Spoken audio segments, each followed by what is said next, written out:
कहानी की शुरुआत होती है एक साइंटिस्ट विल रोडमैन से। विल एक बड़ी लैब में अल्जाइमर जैसी खतरनाक बीमारी का इलाज ढूंढने की कोशिश कर रहा होता है। दरअसल उसके पिता चार्ल्स रोडमैन खुद इस बीमारी से जूझ रहे होते हैं। अल्जाइमर एक ऐसी बीमारी होती है जिसमें इंसान धीरे धीरे अपनी याददाश्त खोने लगता है और आखिर में अपने करीबियों को भी पहचानना बंद कर देता है। विल अपने पिता को इस हालत में टूटते हुए नहीं देख पा रहा था, इसीलिए वह दिन रात मेहनत करके एक ऐसी दवा तैयार करता है जिसका नाम होता है ALZ112। विल को उम्मीद होती है कि ये दवा इंसानों की याददाश्त वापस ला सकती है और अल्जाइमर का इलाज बन सकती है, लेकिन इस दवा को सीधे इंसानों पर इस्तेमाल करना बहुत बड़ा खतरा था। इसीलिए सबसे पहले इस दवा का टेस्ट एक फीमेल चिंपैंजी पर किया जाता है जिसका नाम होता है ब्राइट आइज। जैसे ही ब्राइट आइज को ये दवा दी जाती है, उसके अंदर कमाल का बदलाव दिखने लगता है। वह पहले से ज्यादा तेज, समझदार और अलर्ट हो जाती है। उसका दिमाग किसी आम जानवर की तरह नहीं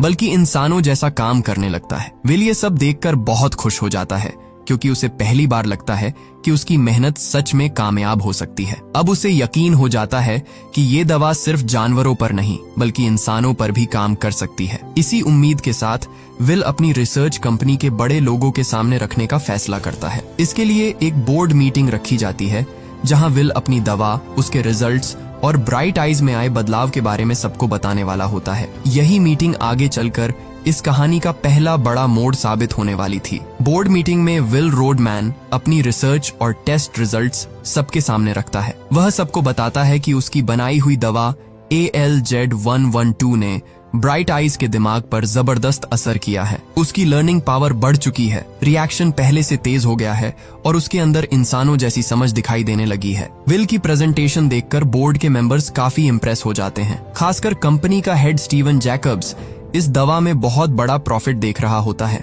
उसे लगता है कि अगर ये दवा इंसानों पर काम कर गई तो उनकी कंपनी पूरी दुनिया में फेमस हो जाएगी। लेकिन उसी समय दूसरी तरफ लैब के अंदर ब्राइट आइज को दिखाया जाता है। एक वर्कर उसे उसके सेल से निकालकर दूसरी जगह ले जाना चाहता है, लेकिन आज ब्राइट आइज का बिहेवियर बहुत अलग होता है। वह अपने सेल से बाहर आने को तैयार ही नहीं होती। वर्कर उसे जबरदस्ती बाहर निकालने की कोशिश करता है और तभी ब्राइट आइज अचानक बेकाबू हो जाती है। अगले ही पल वह अपने सेल से बाहर निकलती है और पूरे लैब में भगदड़ मचा देती है। रास्ते में जो भी आता है वह उसे हटाती हुई तेजी से आगे बढ़ती जाती है। साइंटिस्ट्स और वर्कर्स अपनी जान बचाकर इधर उधर भागने लगते हैं। ब्राइट आइज गुस्से में सीधे उसी रूम की तरफ बढ़ती है जहां विल बोर्ड मेंबर्स को प्रेजेंटेशन दे रहा होता है। विल उसे देखकर रोकने की कोशिश करता है, लेकिन ब्राइट आइज अब किसी की बात सुनने की हालत में नहीं होती। वह ग्लास तोड़ते हुए मीटिंग रूम तक पहुंच जाती है। बोर्ड मेंबर्स डर के मारे पीछे हट जाते हैं। इससे पहले कि ब्राइट आइज किसी और को नुकसान पहुंचा पाती,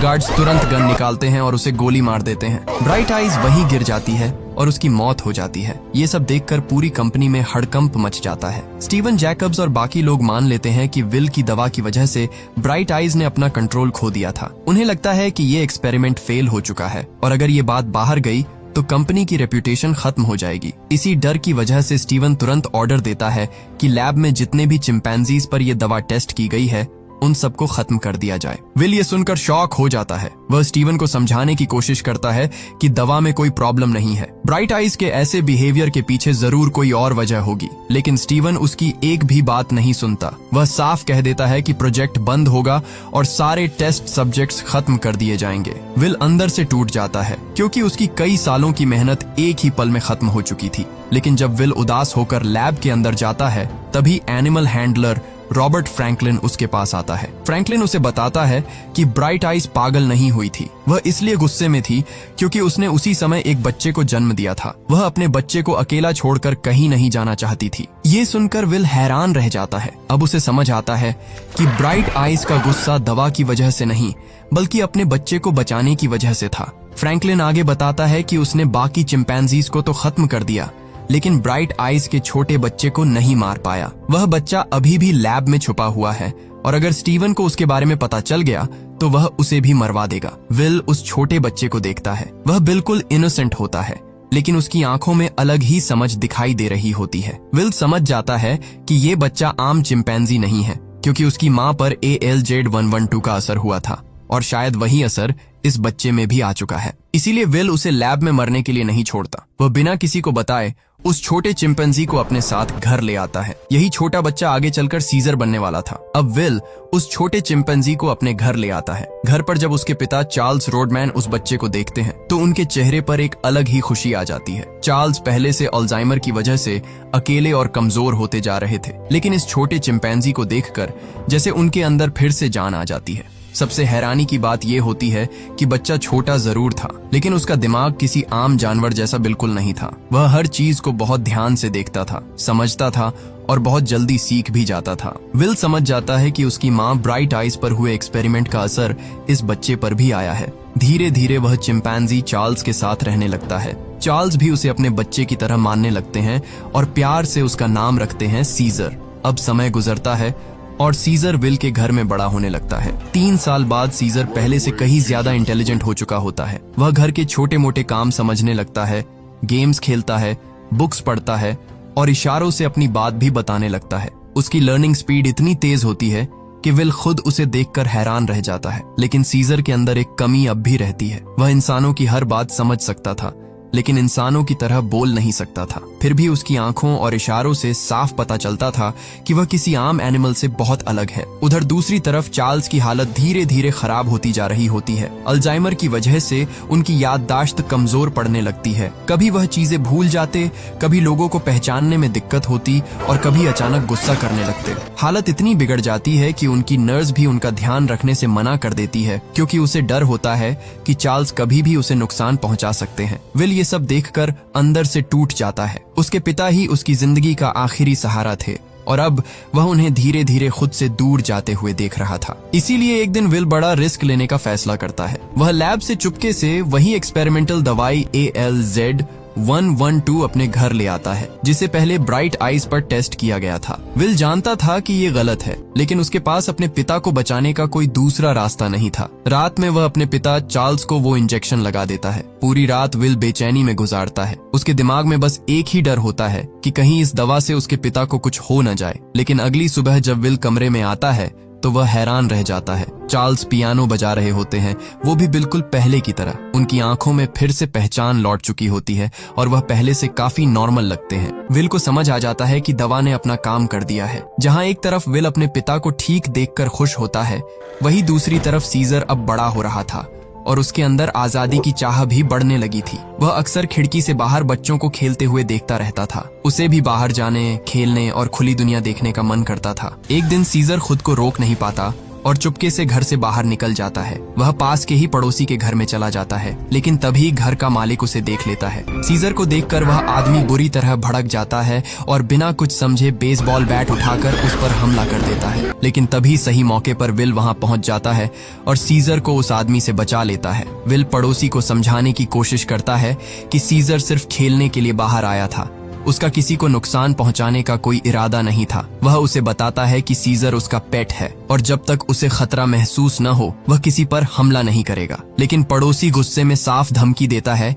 कि अगर ये बंदर दोबारा उसके घर के पास दिखा तो वह उसे जान से मार देगा। इस हमले में सीजर के पैर में चोट लग जाती है। विल उसे तुरंत एक वेट डॉक्टर कैरोलिन के पास ले जाता है। कैरोलिन जब सीजर का इलाज करती है तो वह उसकी हरकतें देखकर हैरान रह जाती है। सीजर दर्द समझ रहा था, बात समझ रहा था और बिल्कुल इंसानों की तरह रिएक्ट कर रहा था। कैरोलिन को पहली बार एहसास होता है कि सीजर कोई आम चिंपैंजी नहीं है। धीरे धीरे विल और कैरोलिन की दोस्ती बढ़ने लगती है। कैरोलिन भी सीजर से जुड़ने लगती है, क्योंकि सीजर का बिहेवियर उसे किसी जानवर जैसा नहीं बल्कि एक समझदार बच्चे जैसा लगता है। एक दिन कैरोलिन जब विल के घर आती है तो वह देखती है कि सीजर हमेशा घर के अंदर ही रहता है। वह अक्सर खिड़की से बाहर की दुनिया को देखता रहता है, जैसे उसके अंदर भी बाहर जाने की इच्छा हो। कैरोलिन विल से कहती है कि सीजर को हमेशा ऐसे घर में बंद रखना ठीक नहीं है, उसे भी खुली हवा और आजादी चाहिए। विल उसकी बात मान जाता है और फिर वह सीजर को कैरोलिन के साथ पास के म्यूअर वुड्स नेशनल मॉन्यूमेंट वाले जंगल में ले जाता है। जैसे ही सीजर वहां पहुंचता है उसके चेहरे पर अलग ही खुशी आ जाती है। ऊंचे ऊंचे पेड़, खुली जगह और आजाद माहौल देखकर वह पहली बार खुद को सच में जिंदा महसूस करता है। इसी तरह समय गुजरता है और अब 5 साल और निकल जाते हैं। सीजर अब बड़ा हो चुका होता है। उसकी ताकत, समझ और मैच्योरिटी पहले से कहीं ज्यादा बढ़ चुकी होती है। एक दिन विल, कैरोलिन और सीजर उसी जंगल में होते हैं। तभी वहाँ एक फैमिली अपने डॉग के साथ आती है। डॉग के गले में पट्टा बंधा होता है और वह सीजर को देखकर जोर जोर से भौंकने लगता है। सीजर उस डॉग को ध्यान से देखता है और फिर अपने गले में बंधे पट्टे को देखता है। उसी पल उसके अंदर एक बड़ा सवाल जन्म लेता है। वह विल से इशारों में पूछता है कि क्या मैं भी इसी डॉग की तरह एक जानवर हूँ? क्या तुमने भी मुझे इसलिए पट्टे से बांध रखा है? विल उसे समझाता है कि नहीं सीजर, तुम कोई पेट नहीं हो, तुम मेरे बेटे जैसे हो। लेकिन सीजर अब पहले जैसा बच्चा नहीं था। अब वह अपनी असली पहचान जानना चाहता था। तभी विल उसे अपनी लैब के बाहर ले जाता है और पहली बार उसे उसकी सच्चाई बताता है। विल उसे बताता है कि उसकी माँ ब्राइट आइज पर एक एक्सपेरिमेंट किया गया था। उसी एक्सपेरिमेंट की वजह से उसकी माँ इंटेलिजेंट बनी, लेकिन बाद में उसे मार दिया गया। और सीजर भी इतना समझदार इसलिए है क्योंकि वह उसी एक्सपेरिमेंट का असर लेकर पैदा हुआ था। ये सब सुनकर सीजर अंदर से दुखी हो जाता है। उसे पहली बार समझ आता है कि उसकी माँ कौन थी, उसके साथ क्या हुआ था और वह बाकी चिंपैंजी से अलग क्यों है। इसके बाद सभी लोग घर वापस आते हैं। रात को डिनर टेबल पर विल अपने पिता चार्ल्स को देखता है। चार्ल्स उल्टी तरफ से चम्मच पकड़कर खाना खाने की कोशिश कर रहे होते हैं। विल ये देखकर घबरा जाता है क्योंकि इसका मतलब साफ था कि ALZ112 का असर अब खत्म होने लगा है और अल्जाइमर फिर से वापस आ चुका है। विल समझ जाता है कि उसके पिता दोबारा उसी बीमारी की तरफ लौट रहे हैं जिससे वह उन्हें बचाना चाहता था। अगले दिन जब विल लैब में होता है तब घर पर चार्ल्स अकेले बाहर निकलते हैं। बीमारी की वजह से उन्हें सही गलत का होश नहीं रहता। वह पड़ोसी की कार समझकर उसके अंदर बैठ जाते हैं और उसे चलाने की कोशिश करते हैं, लेकिन कंट्रोल खोने की वजह से कार आगे खड़ी पड़ोसी की गाड़ी से टकरा जाती है। गाड़ी की आवाज सुनते ही पड़ोसी बाहर निकल आता है। ये वही आदमी होता है जिसने पहले भी सीजर पर हमला किया था। अपनी गाड़ी की हालत देखकर वह गुस्से में बेकाबू हो जाता है और चार्ल्स को पकड़कर कार से बाहर खींचने लगता है।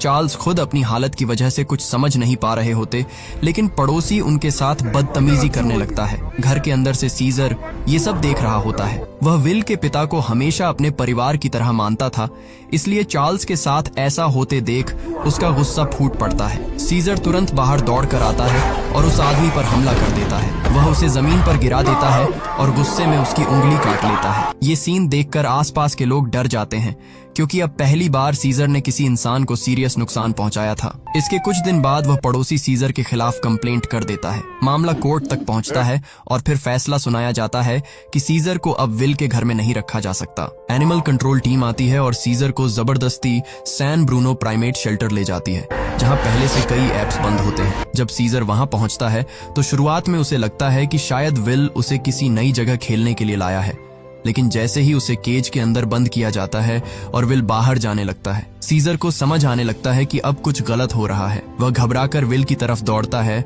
और इशारों में उसे कहता है कि मुझे यहाँ मत छोड़ो, मुझे अपने साथ घर ले चलो। विल भी उसे इस हालत में देखकर टूट जाता है, लेकिन कोर्ट के ऑर्डर की वजह से उसके पास कोई रास्ता नहीं होता। वह मजबूरी में सीजर से कहता है कि अभी उसे यही रहना होगा। सीजर ये सुनकर बिल्कुल शांत हो जाता है। उसे पहली बार महसूस होता है कि जिस इंसान को वह अपना परिवार मानता था वही उसे एक पिंजरे में छोड़कर जा रहा है। उधर विल के पिता चार्ल्स की हालत और ज्यादा खराब हो चुकी होती है।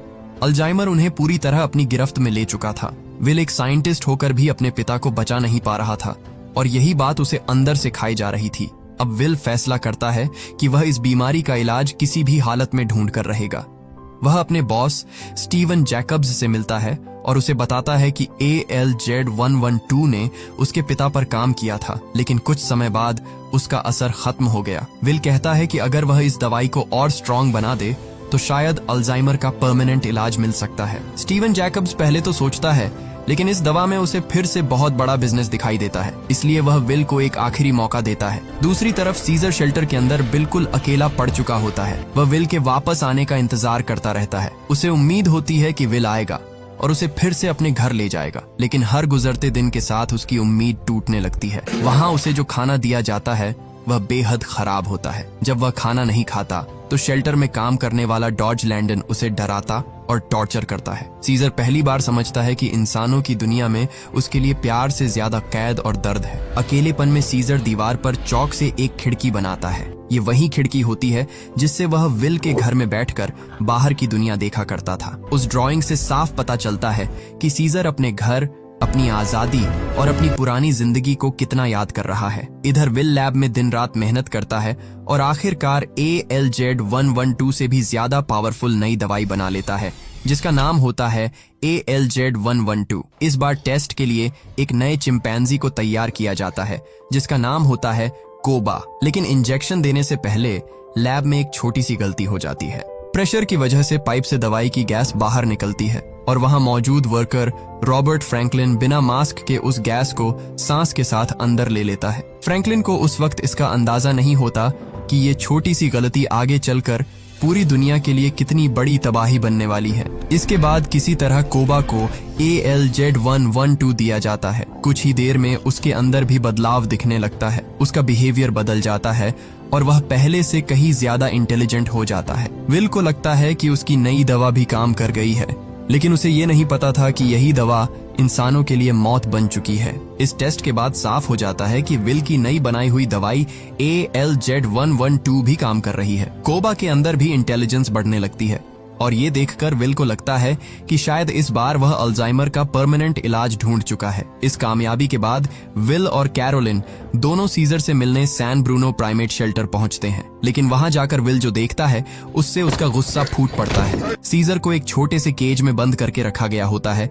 और उसके हाथ पर चोट के निशान भी दिखाई दे रहे होते हैं। विल तुरंत वहां के लोगों पर भड़क जाता है और उन्हें साफ धमकी देता है कि अगर सीजर के साथ दोबारा ऐसा बिहेवियर हुआ तो वह इस पूरी जगह को बंद करवा देगा। उधर सीजर, जो इतने दिनों से अकेला और उदास बैठा था, विल को देखते ही उसकी आंखों में चमक आ जाती है। उसे लगता है कि शायद आज विल उसे वापस घर ले जाने आया है, लेकिन विल उसे समझाता है कि कोर्ट की परमिशन के बिना वह उसे अभी घर नहीं ले जा सकता। उसे कुछ दिन और यही रहना होगा। ये सुनते ही सीजर का चेहरा उतर जाता है। वह समझ जाता है कि विल इस बार भी उसे लेने नहीं आया। विल और कैरोलिन वहां से चले जाते हैं और सीजर फिर से उसी केज में अकेला रह जाता है। अब सीजर के अंदर विल और इंसानों को लेकर भरोसा धीरे धीरे टूटने लगता है। उसे अपना घर, चार्ल्स और वो खिड़की याद आती है जहां से वह बाहर की दुनिया देखा करता था। दूसरी तरफ जब विल घर वापस आता है तो अपने पिता चार्ल्स की हालत देखकर घबरा जाता है। चार्ल्स अब पूरी तरह कमजोर हो चुके होते हैं। विल उन्हें अपनी नई दवाई ALZ112 देने की कोशिश करता है, लेकिन चार्ल्स उसे रोक देते हैं।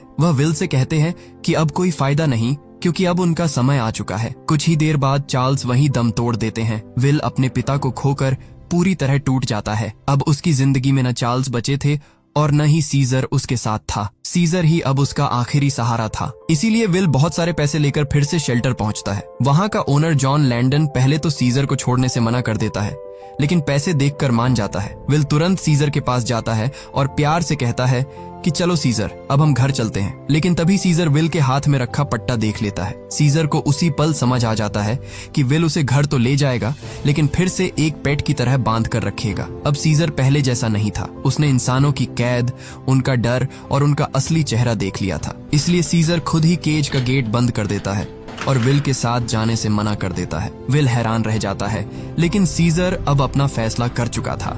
वह सिर्फ अपनी आजादी नहीं चाहता था, बल्कि वहां बंद हर ऐप की आजादी के लिए खड़ा होना चाहता था। मजबूर होकर विल वहां से अकेला वापस चला जाता है। उसी रात शेल्टर में काम करने वाले डॉज लैंडन के कुछ दोस्त वहां आते हैं, सिर्फ पिंजरों में बंद एप्स को देखने और मजाक उड़ाने के लिए। उनमें से एक लड़का सीजर के केज के पास आता है। सीजर चुपचाप मौका देखता है और अचानक उसे अपनी तरफ खींच लेता है। इसी दौरान सीजर बड़ी चालाकी से उसकी जेब से एक छोटा सा चाकू चुरा लेता है। रात गहराते ही सीजर उसी चाकू की मदद से अपने केज का लॉक खोलता है। फिर वह चुपचाप ऊपर की तरफ चढ़ता है और शेल्टर से बाहर निकल जाता है। अब सीजर सीधे विल के घर पहुंचता है। घर के अंदर जाकर उसे वही एक्सपेरिमेंटल दवाई ALZ112 मिल जाती है, जिसे विल ने अल्जाइमर के इलाज के लिए बनाया था। सीजर उस दवाई को उठा लेता है, क्योंकि अब उसके दिमाग में एक बड़ा प्लान बन चुका था। ALZ112 हाथ लगते ही सीजर वापस उसी सैन ब्रूनो प्राइमेट शेल्टर में लौट आता है, जहां बाकी एप्स पिंजरों में बंद थे। वहां पहुंचकर वह दवाई के कैनिस्टर्स खोल देता है, जिससे उसकी गैस धीरे धीरे पूरे शेल्टर में फैलने लगती है। कुछ ही देर में वहां बंद सभी चिंपैंजीज, गोरिल्लास और ओरांगुटैन्स उस गैस को सांस के साथ अंदर लेने लगते हैं। जैसे जैसे गैस असर करती है, उनके अंदर भी सीजर जैसी समझ और इंटेलिजेंस जागने लगती है। अब वे सिर्फ पिंजरे में बंद जानवर नहीं थे, बल्कि सोचने समझने वाले एप्स बन चुके थे। सीजर का प्लान भी यही था। वह चाहता था कि यहाँ बंद हर ऐप इंटेलिजेंट बने। ताकि सब मिलकर इस कैद से आजाद हो सकें। लेकिन दूसरी तरफ इस दवाई का इंसानों पर असर बहुत खतरनाक हो चुका था। रॉबर्ट फ्रैंकलिन, जिसने लैब में गलती से ALZ112 की गैस सांस के साथ अंदर ले ली थी, अब बुरी तरह बीमार पड़ चुका होता है और बाद में उसकी मौत हो जाती है। मतलब ये दवाई एप्स को इंटेलिजेंट बना रही थी, लेकिन इंसानों के लिए एक खतरनाक वायरस साबित हो रही थी। उधर शेल्टर में सीजर अब पूरी तरह तैयार होता है। वह फैसला कर चुका था कि आज रात कोई भी ऐप इस जगह के अंदर कैद नहीं रहेगा। तभी वहां डॉज लैंडन आ जाता है, वही आदमी जो सीजर और बाकी एप्स को दिन रात टॉर्चर करता था। डॉज अपने हाथ में इलेक्ट्रिक प्रॉड लेकर सीजर को फिर से डराने की कोशिश करता है और उसे शॉक मार देता है, लेकिन इस बार सीजर डरता नहीं है। वह डॉज का हाथ पकड़ लेता है। डॉज गुस्से में उसे चिल्लाकर कहता है कि हाथ छोड़ो, और तभी वह सीन आता है जो सीजर की जिंदगी का सबसे बड़ा मोड़ बन जाता है। सीजर पहली बार अपने मुंह से बोलता है नहीं। डॉज ये सुनकर शॉक रह जाता है। उसे यकीन ही नहीं होता कि सीजर बोल सकता है। अगले ही पल सीजर उसे जोरदार हमला करके पीछे फेंक देता है। इसके बाद सीजर एक एक करके सारे केजेस खोलने लगता है और वहां बंद सभी एप्स को आजाद कर देता है। डॉज दोबारा इलेक्ट्रिक प्रॉड लेकर उन्हें रोकने की कोशिश करता है, लेकिन सीजर तुरंत पानी का होज खोल देता है। पानी डॉज के ऊपर गिरता है और इलेक्ट्रिक प्रॉड की वजह से उसकी पूरी बॉडी में करंट फैल जाता है। डॉज वहीं मर जाता है। अब सीजर अपनी पूरी ऐप आर्मी के साथ शेल्टर से बाहर निकलता है। पहली बार ये सभी एप्स खुली दुनिया में कदम रखते हैं। इसके बाद सीजर उन्हें सीधे जेन सिस लेबोरेटरी की तरफ ले जाता है, जहां उसकी मां ब्राइट आइज पर एक्सपेरिमेंट हुआ था और जहां कोबा समेत कई एप्स अभी भी कैद थे। लैब में घुसते ही सीजर और उसके साथी वहां बंद बाकी एप्स को भी आजाद कर देते हैं। अब उनकी संख्या और भी ज्यादा बढ़ चुकी थी। अब सीजर के साथ सिर्फ कुछ चिंपैंजीज नहीं, बल्कि पूरी ऐप आर्मी खड़ी थी। उधर विल को सीजर की बहुत याद आ रही होती है। वह शेल्टर में फोन करता है, लेकिन आगे से कोई जवाब नहीं मिलता। विल को शक होता है और वह तुरंत शेल्टर पहुंच जाता है। वहां जाकर वह देखता है कि पूरा शेल्टर खाली पड़ा है, न सीजर है और न बाकी एप्स। तभी उसे वहां एक घायल आदमी मिलता है जो उसे बताता है कि सीजर सबको लेकर जा चुका है और जाते जाते वह बोल भी रहा था। ये सुनते ही विल समझ जाता है कि सीजर अब उसी जंगल की तरफ जाएगा जहां वह बचपन में उसे लेकर जाया करता था। वही जंगल सीजर के लिए आजादी और घर जैसा था। दूसरी तरफ सीजर अपनी पूरी आर्मी के साथ शहर को पार करते हुए आगे बढ़ रहा होता है। रास्ते में वे कई जगह तोड़फोड़ करते हैं, लेकिन सीजर का मकसद इंसानों को मारना नहीं होता। वह बस अपने लोगों को आजाद करके जंगल तक पहुंचाना चाहता था। आगे बढ़ते हुए उनके सामने गोल्डन गेट ब्रिज आ जाता है, लेकिन ब्रिज पर पुलिस पहले से उनका रास्ता रोककर खड़ी होती है। हर तरफ पुलिस कार्स, गन्स और हेलीकॉप्टर्स तैनात होते हैं। अब सीजर समझ जाता है कि जंगल तक पहुंचने के लिए उन्हें इस ब्रिज को पार करना ही होगा, और यहीं से शुरू होती है इंसानों और एप्स के बीच पहली बड़ी टक्कर। पुलिस उन पर गोलियां चलाने लगती है, हेलीकॉप्टर्स ऊपर से अटैक करने लगते हैं और एप्स चारों तरफ से फंस जाते हैं। लेकिन सीजर पीछे हटने वाला नहीं था। वह अपनी आर्मी को सिग्नल देता है और अब एप्स अलग अलग तरफ से ब्रिज पर हमला करने लगते हैं। असली जंग अब शुरू हो चुकी थी। ब्रिज पर पुलिस लगातार फायरिंग कर रही होती है। गोलियां सीजर और बाकी एप्स के बिल्कुल पास से निकल रही होती हैं। तभी अचानक एक बड़ा गोरिल्ला बक सीजर को बचाने के लिए सीधे हेलीकॉप्टर पर छलांग लगा देता है। बक पूरी ताकत से हेलीकॉप्टर से टकराता है, जिससे हेलीकॉप्टर कंट्रोल खो देता है और ब्रिज पर क्रैश हो जाता है। अब कहानी 10 साल आगे जाती है। वायरस फैले हुए 10 साल बीत चुके होते हैं और दुनिया पूरी तरह बदल चुकी होती है। इंसानों की आबादी लगभग खत्म हो चुकी होती है।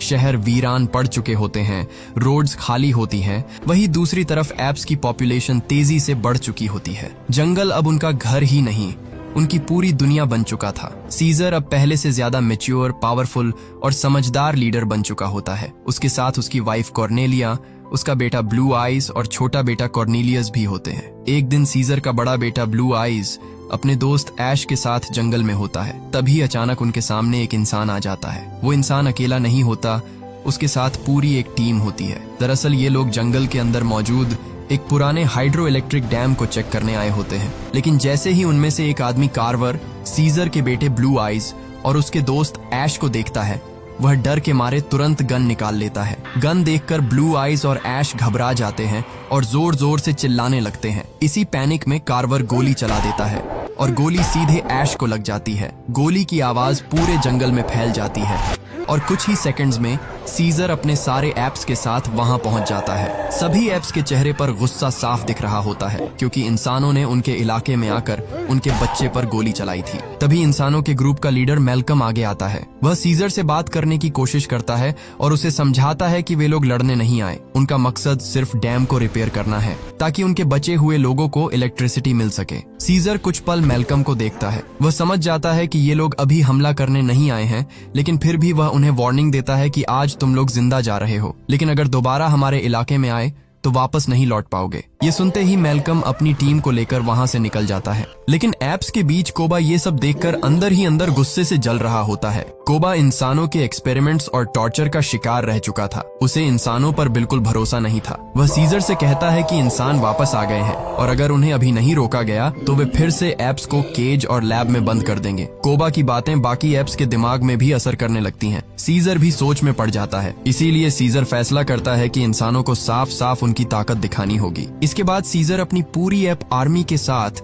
जंगल से निकलकर इंसानों की कॉलोनी की तरफ बढ़ता है। जब एप्स शहर के पास पहुंचते हैं तो वहां का नजारा बिल्कुल बदल चुका होता है। जो शहर कभी इंसानों से भरा रहता था, अब वह टूटी हुई बिल्डिंग्स, खाली रोड्स और खामोशी में डूबा हुआ था। इसी वीरान शहर के बीच सीजर अपनी पूरी आर्मी के साथ इंसानों की बस्ती में एंट्री करता है। एप्स को इतनी बड़ी संख्या में देखकर वहां मौजूद लोग डर जाते हैं। तभी मैल्कम फिर से सीजर के सामने आता है और उसे शांत करने की कोशिश करता है। वह कहता है कि हम पहले ही माफी मांग चुके हैं, हम लड़ाई नहीं चाहते। लेकिन सीजर गुस्से में साफ कहता है कि आज के बाद अगर कोई भी इंसान हमारे इलाके में आया तो वह जिंदा वापस नहीं जाएगा। पास में खड़ा कोबा इंसानों को देखकर और भी भड़क रहा होता है। वह चाहता था कि सीजर अभी यही इन बचे हुए इंसानों को खत्म कर दे, लेकिन सीजर ऐसा लीडर नहीं था। वह बिना वजह खून खराबा नहीं चाहता था, इसलिए वार्निंग देकर वह अपनी आर्मी के साथ वापस चला जाता है। दूसरी तरफ मैल्कम की परेशानी और बढ़ जाती है क्योंकि उनकी कॉलोनी पूरी तरह अंधेरे में डूबी हुई थी। मैल्कम अपने लीडर ड्राइफुस से कहता है कि उसे एक बार और कोशिश करने दी जाए, शायद सीजर उसकी बात समझ जाए। ड्राइफुस पहले मना करता है, लेकिन फिर मजबूरी में उसे इजाजत दे देता है। इसके बाद मैल्कम अपनी छोटी टीम के साथ फिर से जंगल में सीजर से मिलने पहुंचता है। वह सीजर को साफ साफ बताता है कि उनके लोग बिना इलेक्ट्रिसिटी के ज्यादा दिन सरवाइव नहीं कर पाएंगे। उन्हें सिर्फ डैम रिपेयर करना है, उसके बाद वे लोग वापस चले जाएंगे। सीजर कुछ देर सोचता है। उसे मैल्कम की बातों में झूठ कम और मजबूरी ज्यादा दिखाई देती है, इसलिए वह उन्हें एक मौका देता है, लेकिन एक कंडीशन के साथ।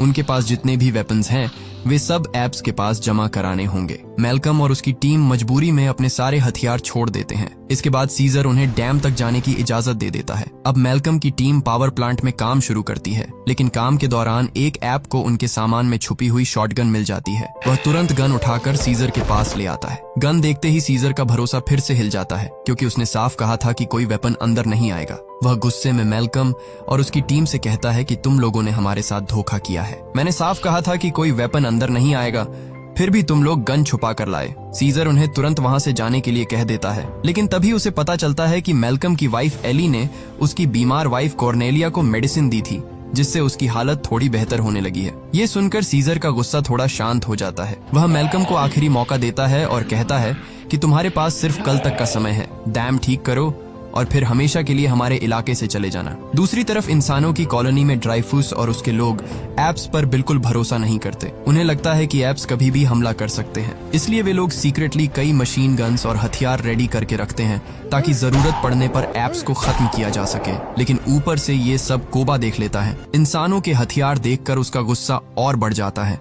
वह तुरंत सीजर के पास आता है और बताता है कि इंसान झूठ बोल रहे हैं। उनके पास सिर्फ एक गन नहीं बल्कि पूरी की पूरी गाड़ी हथियारों से भरी हुई है। कोबा चाहता है कि सीजर अभी जाकर इंसानों पर हमला कर दे, लेकिन सीजर उसे रोकता है और कहता है कि मैंने उन्हें एक दिन का समय दिया है, अगर कल तक वे नहीं गए तो फिर हम देखेंगे। लेकिन कोबा के अंदर इंसानों के लिए इतनी नफरत भरी होती है कि वह सीजर की बात मानने को तैयार नहीं होता। वह सीजर के फैसले पर सवाल उठाने लगता है। ये देखकर सीजर का गुस्सा भी फूट पड़ता है और वह कोबा को बुरी तरह पीट देता है। कोबा बाहर से तो शांत हो जाता है, लेकिन अंदर से वह बदले की आग में जलने लगता है। उसे लगने लगता है कि सीजर अब एप्स का नहीं बल्कि इंसानों का साथ दे रहा है। इसीलिए कोबा चुपके से इंसानी कॉलोनी में जाता है। वहाँ वह हथियार उठाता है और बिना सोचे कई इंसानों को मार देता है। इसके बाद वह वापस जंगल में आता है और एप्स के घरों में आग लगा देता है ताकि सबको लगे कि ये हमला इंसानों ने किया है। फिर कोबा सही मौका देखकर सीजर के पास पहुंचता है। उस वक्त सीजर के आसपास कोई ऐप नहीं होता। कोबा बिना देर किए गन निकालता है और सीजर को गोली मार देता है। गोली लगते ही सीजर ऊंचाई से नीचे गिर जाता है। इसके बाद कोबा बाकी एप्स के पास जाता है और उन्हें भड़काने लगता है। वह कहता है कि इंसानों ने हमारे घर जला दिए और सीजर को भी मार दिया। अब अगर हमने बदला नहीं लिया तो वे हमें फिर से केज में बंद कर देंगे। कोबा की बातें सुनकर एप्स के अंदर गुस्सा फैल जाता है। फिर कोबा खुद को नया लीडर घोषित कर देता है और सबको इंसानों के खिलाफ जंग के लिए तैयार कर देता है। उधर इंसानों की कॉलोनी में आखिरकार इलेक्ट्रिसिटी वापस आ चुकी होती है। लोग इतने सालों बाद लाइट देखकर खुश होते हैं और सेलिब्रेशन करने लगते हैं, लेकिन उन्हें नहीं पता होता कि उनकी ये खुशी ज्यादा देर टिकने वाली नहीं है। कोबा अपनी पूरी एप आर्मी के साथ उनकी तरफ बढ़ रहा होता है। सबसे पहले वह उन हथियारों वाली जगह पर पहुंचता है जहां इंसानों ने गन्स छुपाकर रखी होती है। एप्स एक एक करके मशीन गन्स उठा लेते हैं और फिर इंसानी कॉलोनी पर हमला कर देते हैं। देखते ही देखते हर तरफ भगदड़ मच जाती है। इंसान भी जवाब में फायरिंग शुरू कर देते हैं, लेकिन एप्स की संख्या बहुत ज्यादा होती है। कई एप्स मारे जाते हैं, लेकिन कोबा रुकता नहीं। वह लगातार गोली चलाता रहता है और पूरे इलाके को वॉर जोन बना देता है। इसी हमले के बीच ऐश भी होता है, वही यंग ऐप जिसे शुरुआत में गोली लगी थी। कोबा उसके हाथ में गन देकर कहता है कि इंसानों को मारो, लेकिन ऐश मना कर देता है क्योंकि उसे सीजर की बात याद होती है कि बिना वजह किसी इंसान को नुकसान नहीं पहुंचाना। ये सुनकर कोबा का गुस्सा भड़क उठता है। वह ऐश को पकड़कर ऊंचाई से नीचे फेंक देता है, जिससे उसकी मौत हो जाती है। जो भी ऐप कोबा का ऑर्डर मानने से मना करता है उसे पकड़कर कैद कर दिया जाता है। दूसरी तरफ जंगल के बीच मैल्कम, उसकी वाइफ एली और उसका बेटा अलेक्जेंडर शहर की तरफ जा रहे होते हैं। तभी रास्ते में उन्हें सीजर घायल और बेहोश हालत में पड़ा मिलता है। वे तुरंत उसे अपनी गाड़ी में डालते हैं और छुपाकर अपने घर ले आते हैं। एली सीजर का इलाज शुरू करती है। धीरे धीरे सीजर की हालत थोड़ी बेहतर होने लगती है। जब सीजर को होश आता है तो वह मैल्कम को बताता है कि उस पर हमला इंसानों ने नहीं किया था। उस पर गोली किसी और ने नहीं, बल्कि उसके अपने साथी कोबा ने चलाई थी। ये सुनकर मैल्कम हैरान रह जाता है कि कोबा ने अपने ही लीडर पर हमला क्यों किया, लेकिन अब उसे समझ आ चुका था कि एप्स और ह्यूमंस के बीच जो जंग शुरू हुई है उसके पीछे सीजर नहीं बल्कि कोबा की नफरत है। मैल्कम जरूरी मेडिसिन लेने के लिए एक मेडिकल स्टोर की तरफ जाता है। वहां अचानक उसके सामने सीजर का बेटा ब्लू आइज आ जाता है। ब्लू आइज के हाथ में गन होती है और वह मैल्कम पर निशाना तान देता है। उसे लगता है कि इंसानों ने ही उसके पिता को मारा है, लेकिन मैल्कम उसे रोकते हुए बताता है कि तुम्हारे पिता अभी भी जिंदा है। मैंने उन्हें अपने घर में छुपा कर रखा है और उन पर हमला इंसानों ने नहीं बल्कि कोबा ने किया है। ब्लू आइज ये सुनकर पहले तो यकीन नहीं करता, लेकिन फिर मैल्कम उसे अपने घर ले आता है। जैसे ही ब्लू आइज अपने पिता सीजर को जिंदा देखता है, वह अंदर से टूट जाता है। अपने पिता की हालत देखकर उसकी आंखों में आंसू आ जाते हैं। ब्लू आइज सीजर को बताता है कि कोबा ने झूठ बोलकर खुद को लीडर बना लिया है। उसने एप्स को इंसानों के खिलाफ भड़का दिया और जो भी उसके ऑर्डर्स नहीं मान रहा उसे कैद कर रहा है। वह तुरंत वापस जाता है और उस जगह पहुंचता है जहां कोबा ने अपने ही एप्स को कैद करके रखा होता है। ब्लू आइज चुपके से सभी लॉयल एप्स को आजाद कर देता है ताकि वे सीजर का साथ दे सकें। उधर मैल्कम भी सीजर की मदद करने के लिए सिटी टावर की तरफ जाता है। वहां उसका सामना ड्राइफूस से होता है। ड्राइफूस बताता है कि इलेक्ट्रिसिटी वापस आते ही उसने रेडियो के जरिए बाकी ह्यूमंस और मिलिट्री से कांटेक्ट कर लिया है। अब कुछ ही समय में आर्मी यहां पहुंचने वाली है। ड्राइफूस सिर्फ यही नहीं बताता, बल्कि वह मैल्कम को टावर के ऊपर लगाए गए एक्सप्लोसिव्स भी दिखाता है। उसका प्लान होता है कि जब एप्स यहाँ आएंगे